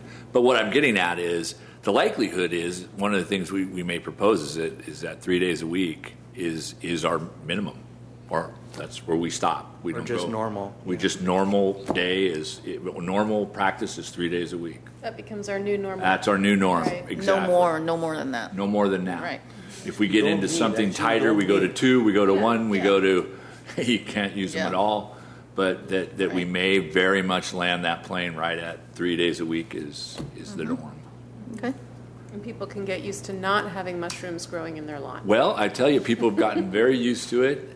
It seems to be working well, even for those folks that thought they couldn't maintain their lush landscape or their desired landscape. It seems to be catching on in other agencies. I know that at Burbank, I think Burbank, Mikey said, yeah. has gone to that norm, and I think you're going to see others do it. And even with 3 days a week, we have a 20% reduction. We've maintained, as Mike showed you, over a 20% reduction. So I think it'll work for all concerned, and I think it's a good place to reset the clock, if you will. So we'll see. And it's not going to stress our infrastructure. No. No, and I have actually a report on the Yeah, agenda that I'm going to talk yeah. about next time related to that. Thank you. Thanks. And now an update on the proposed Grayson repower project. Yes. So Mr. Buega will make his way up, and we originally, President Camargo had asked about the scoping meeting, and I didn't want to leave it so narrowly defined as a scoping meeting, especially since we only had a total of 3 members of the public attend, albeit it was pretty rainy those 2 meetings. Well, I take that back. We had 4 members of the public with a commissioner. Falling through the door at the last possible there, moment. but I thought it would be we'd be better served here to give you an overall update on Grayson, because it's a lot more than just the environmental, as important as that is. So, good evening, Commissioners. Ramona Bragg, Chief Assistant General Manager, GWP.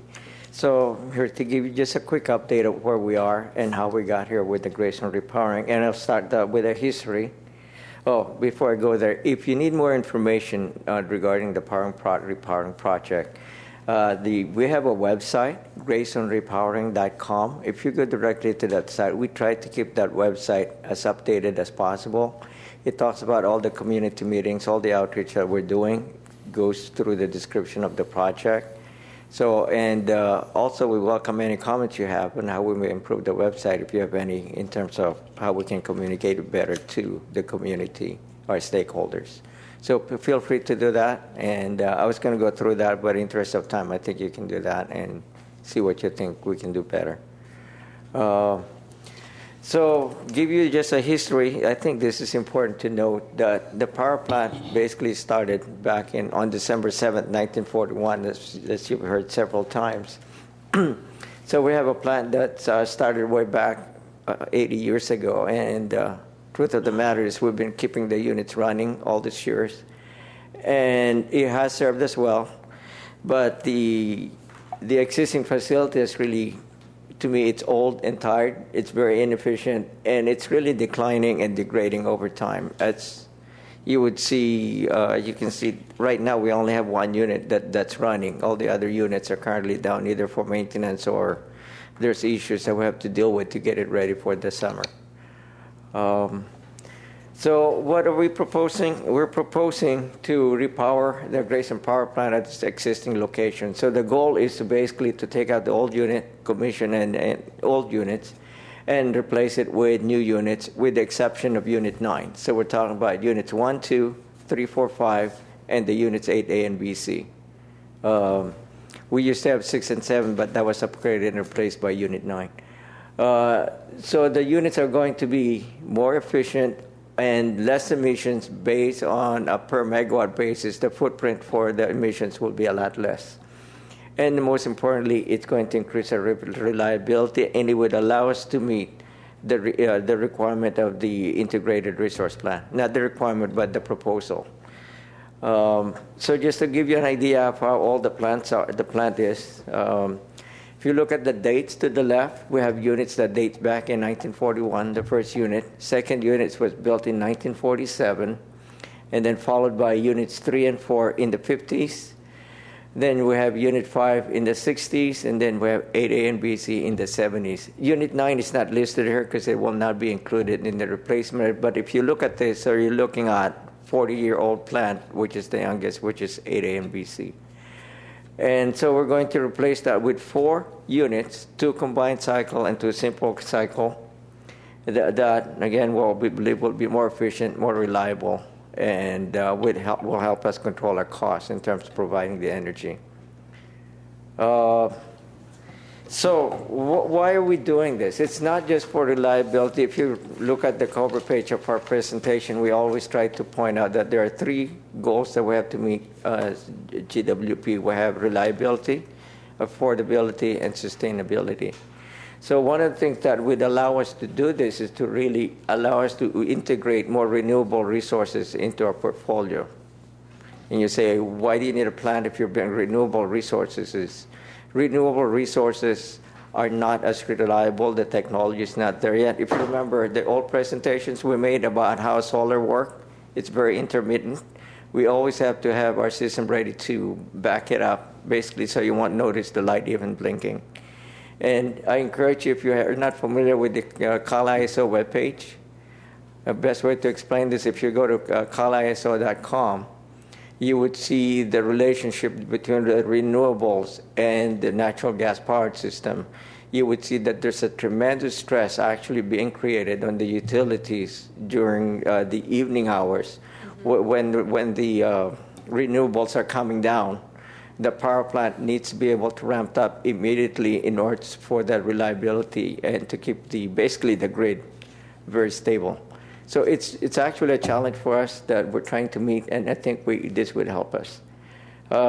We'll be able to control the generation. It's a local control. It gives us a lot of advantages. It would allow us to completely get off. I mean, we are committed to divest from coal, but that would help replace that as well. And most importantly is we have a very limited transmission capacity of how much energy we can bring into Glendale. We have 2 major connections in the outside world, and in most cases, especially in the summer, we have a lot of deratings that really minimizes our ability to provide the resources we need to keep the lights on, especially during the summer months. We're going to be using 100% recycled water. When I say that, it's everything we need to do for generation will be recycled water. Domestic water use will still have to be potable, which is very minimal. And again, reliability, and we're saying affordability is because we're trying to manage this, excuse me, so we're not relying on transmission rates. We are actually now reviewing both Los Angeles Department of Water and Bonneville Power Administration are proposing rate increases on the transmission that we have to purchase in order to bring the energy into Glendale, and they're not cheap. And so we are participating in the process to comment on their cost of service studies. So in terms of the EIR, CEQA review process, we are providing as much opportunity for both the public and also any regulatory agencies to give us comments with respect to the EIR. We sent out the notice of appropriation back in December. We've had scoping meetings early January 12th, and unfortunately, we believe because of the heavy rains we only had a total of 4 members of the community participating. But we haven't we have not seen any written comments except for the regulatories as to what they're expecting us to address in the EIR. We are in the process of preparing the draft environmental impact report. And May 2018 is we're going to present the final report to the City Council for their approval, and then it goes through the regular hearing per the CEQA process. May 18th, did you say? In May 2018. Oh, okay. That's for the final? That's the final. So there'll be processes in between, but that's the goal, is to get it out to City Council for approval at the same time that all the other recommendations we're making will be finalized. And when do you expect the DEIR? I'm sorry? When do you expect the draft? We expect the draft by the end of this year, if not sooner, by fall this year. Okay. So on that EIR, there's about 20 categories that we're looking at. And so we're saying that the list on the right on your copies are the ones that we don't believe, based on our research, will have any significant impact, no mitigation required. But the ones on the left are the ones that we'd require some further look into or some mitigation, so that by the time we mitigate it, there will be no impact. Okay? The two most important things when we met, we've had one meeting with the Homeowners Association by Pelanconi, and they mentioned that the two most important things to them, or three actually, is noise, transportation and traffic, and as well as dust mitigation. So we'll make sure that we would address all those to satisfy their, they've had experiences with the flyover and other projects in that area. So those are the things that they had issues with, and we will address those. This sound mostly construction related. Correct. Right. Correct. And So it'll be at its existing location without expanding or going beyond that's correct. the area. So that'll be within the boundary of the existing UOC, but let me give you this, and I'll go to the site actually, and this gives you the very general 5,000 foot level where we are with the critical dates with respect to the environmental process. So like I said, by fall 2017, if not sooner, we should have the draft EIR. We're preparing the public comments as we speak, and we'll get that out. We're going to have the hearing. The current plan is May 2018. And if everything goes well, everything gets approved, we start demolition sometime summer of 2018. And the hope of getting a project done that's optimistic, we haven't changed it, but we believe that we will have our COD by fall of 2021. Okay? So, Commissioner Chan, with respect to your question, the pointer doesn't work very well on the screen, but you see where the number 5 is, and then you see the white buildings? Yes. That's basically the boundary of the existing power plant. So we're not going to go past. So within the UOC is the power plant. If you look north, I'm calling north where the white buildings are, those things will remain untouched, so we're not expanding. Actually, the area is going to get cleaner. Right now, if you look at the site, if you look at the picture side by side, it looks like it's super industrial looking, very crowded. With this rendition that we have, it looks like we're actually going to have a lot more space. Remember, the new units are more efficient, more compact. And I know that Commissioner Lall had expressed her excitement, if I may, that we are considering in our design in the future when the economics work out and we know that it's going to work best, there's room for a 20 to 40 megawatt battery energy storage system at this site. Economically, right now, it doesn't pencil out, so we're not, but we are considering it. And as you know, we have a 2 megawatt battery system that will come online for us to experiment with it and learn by April of this year. So that's important to us before we base. So it's a scalable system. We're going to learn how to use it, how to operate, how to integrate into our system, and then go basically full scale at some point in the future. Where's that going to be? Which one? The 20 to 40 megawatt battery system. That's where that number right 9 there, is. It's Grayson? part of the repowering consideration. So when you do this, so there's like, I'm looking at the schedule, demolition, site demolition May to February, and then construction's February to February. So during those few years, how are we going to make up for that 200 some megawatt demand? Before we started this project, we want to make sure that we have replacement power, so it's as part of reliability. We're able to have an agreement with LADWP to help us out during that time. So we have already have negotiated with them the first 18 months, and they can only go up 18 months at a time, or 3 years, depending because of the process that they have. So they're providing us power from local generation that they're able to find for us, and very reasonable at it too. They've been very helpful. So in the next 3 years, we'll be relying on our neighbor. Plus, remember, we still have Unit 9, and we have the interconnection through Magnolia. We have 47 megawatts available from Burbank. Okay. We own 47 megawatts from Magnolia, so we have to make up the difference. Plus, we have all the certain agreements that we have to the extent that transmission is available. We're going to rely on those and use LADWP to supplement what we don't have. Okay. So in the presentation, you said that currently, if the system was completely up and running, it would have a capacity of 238 megawatts? No, we're replacing 238 megawatts with 262 megawatts. Currently, we have capacity for 238 plus Unit 9, which brings us with 288. Oh, it's 288. Total okay. is what we have currently. But truth of the matter is we haven't had 288 megawatts available at all time. There's always several units that's down. And you said right now we're functioning with one? We only have Unit 5 available at this time that allows us to burn landfill gas so we don't have to flare. So what is the output right now? The output right now is about 42 megawatts, I believe. 42 megawatts. Correct, because it's not running at 100%, so we're only running it to burn landfill plus whatever we need to supplement our daily load. And not that this is ideal in any way, shape, or form, but luckily it's the winter, so it's the off-peak period for us.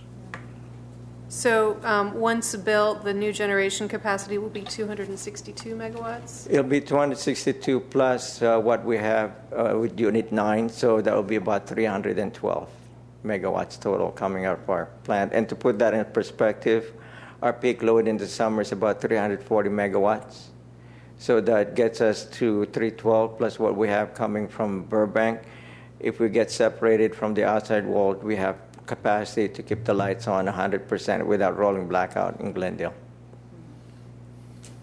So we're actually building roughly 10% above, 10% below what our total capacity could be in a... We're actually a little bit more than what our existing total capacity. Mm-hmm. So the difference between 238 and 262, forgot my math. 24. And the goal here is not to build more than 50 megawatts of replacement power. Because the 50 megawatts is key in terms of what process we have to go through. It's easier for us to meet our goal by keeping it under 50 megawatts additional. So right now the plant is producing 42 megawatts? Only because everything's down and only one unit is running. And so right now is LADWP supplementing? Yes and no, because it's a winter. I mean, basically, how are we functioning? Because correct. 42 is a very small number. Correct. Then we're getting up into the 200s. There's a really big gulf there. So we have 42, then we have Magnolia. And currently during the winter times, there's a lot of opportunity, there's a lot of excess power. And if you go to the Aliso website, what you would see during the daytime hours, especially in the winter, there's a lot of energy available that actually on the what we call the spot market is very inexpensive. Mm-hmm. That's only available in certain periods, but those same opportunities not available in the summer. So what you will see, there's an abundance of renewables, abundance of generation available, and in order to meet what we call reliability requirements, putting the units in spin or non-spin, the generators are running and the power has to go somewhere. So we've been able to take advantage of that. Our real-time traders and our day-ahead marketers are always looking at opportunities to supplement what we don't have at cost less than what we would otherwise have by producing from Grayson. Grayson is very expensive to operate. Even the current scenario, if we can replace that with, if it's available, we will with a less expensive source. Okay. So give me an example. What was like January's peak load?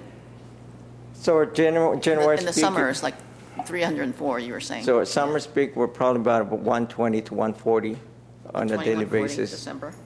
So just in terms of how utilities operate, we have to make sure that although our peak may only happen like 2 weeks out of a year, we have to make sure that we have capacity to meet that year-round, because there's always a chance that the peak will happen at any time. There's going to be a shift somewhere. And we're obligated to do that to meet our compliance requirements with respect to reliability.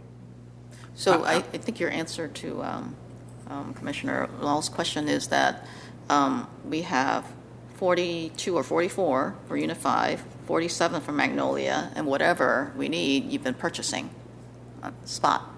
Correct. And remember, we have some contracts. We have a lot of long-term contracts. And contracts. that we're bringing in. The renewable. Well, We have renewable both. and Oh. brown. We have coal still. Oh, We have hydro, which is not considered a renewable. Hoover is not considered a renewable. And then we have our renewable portfolio. okay. So you're at, and again, I'm going to go back to, we're at winter, we're at an all-time low, so that gives us some flexibility in doing this. But it's not just a matter of building the plant to peak, we're also looking at building a plant that, if efficient and cost efficient and reliability-wise efficient, we can use more of it and not have to transmit energy to Glendale and pay those transmission charges, if in fact we can even get the transmission. So we use it 17 to 20% of the year total. Most of that in the summer. But it is absolutely the most expensive power in our portfolio because of its age and its unreliability. We turn that around and get a new plant, we can use it a lot more, and then we can use it a lot more and provide cheaper power for our ratepayers. Right. A question. So last summer of 2016, did we still only have one unit from Grayson operating? No. No. We had more? So last year we had most of the units available. Okay. But because of its age, it's once we run it in the summer, most of the units that we have available will run almost 100% during at least the 2 weeks that we have a peak. I see. Okay. Because again, there's no transmission available. But unfortunately, it's like I compared this to my old Pinto. I kid you not. The more we run the units, the more they break. They're just old and tired. Of course, yeah. Okay. So, just one more point in terms of the value of the power plant. So one of the requirements we have is we have to provide what's called spinning and non-spinning reserves to make sure that we keep everything available. We are unable to provide that now except for purchasing that service from another utility, and that is costing us about $4 million a year. And it looks like that cost is going to go up by at least 44% based on the studies or the cost of studies that they're providing. So that's cost that we'll be able to avoid. And other transmission costs being proposed by other agency where we buy transmission, there's possibility that our costs will increase from anywhere from $4 million to $5 million a year on transmission costs if those rates get approved. So it's a balancing act. It's that we want to continue to rely on that, or do we want to control our own destiny by having the power plant built here? So, Okay. Sounds good. thank you. Thank you. Thank you. Okay, item 5, oral communications. Are there any speakers cards? No. Okay. So moving on to our agenda forecast. Item 6. So we have some of our tried and true regular updates and some of the things we added at our last meeting. And I think you also mentioned if there are significant legislative updates. Yes, we will. We could do it every meeting if that's the case. Yeah, I'll just Okay. throw it on there, and I may even just put it on there anyway, even if I just tell you there's nothing new. Right. But at least, like I said, we can speak of it and be all okay with Christine. Okay. At the risk of treading outside of the remit of this commission, I know there was a recent court case to do with the city of Glendale and the utility and the transfer, and I was just wondering how, if at some point we could get an update on how that might impact the utility, should that case not be resolved? We could certainly give an update on the impact to the utility. At this point, there really isn't an impact to the utility because the decision has stayed. But certainly there is no, it's business as usual right. for the utility, so there is no impact. So but as she said, should that, go forward, I think we would want to know how. But if and when, and it could be a long time to when, a decision is made, and then that will impact probably more the city general fund than it would the utility. But we can certainly give a report at that time. Okay. But I think the news at this point is business as usual, while our crack legal team continues to pursue the issue in court. Thank you.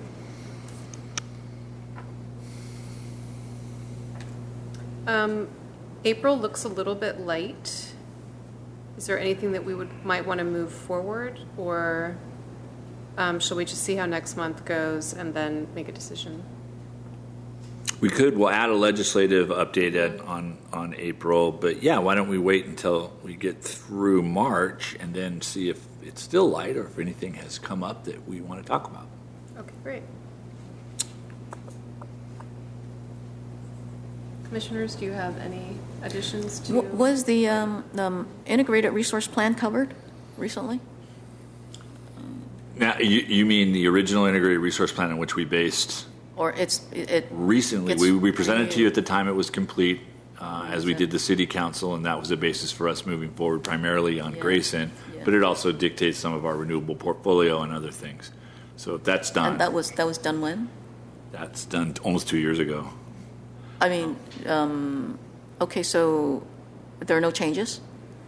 Okay. Not at this point. It's on, and that's on our Repower website if anybody wants to review it in detail. So it's on there, or refer back to it. Okay.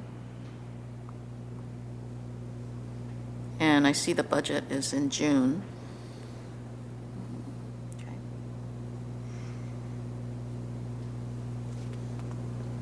Okay, well, I can't think of anything else. All right. We can look at it again next month.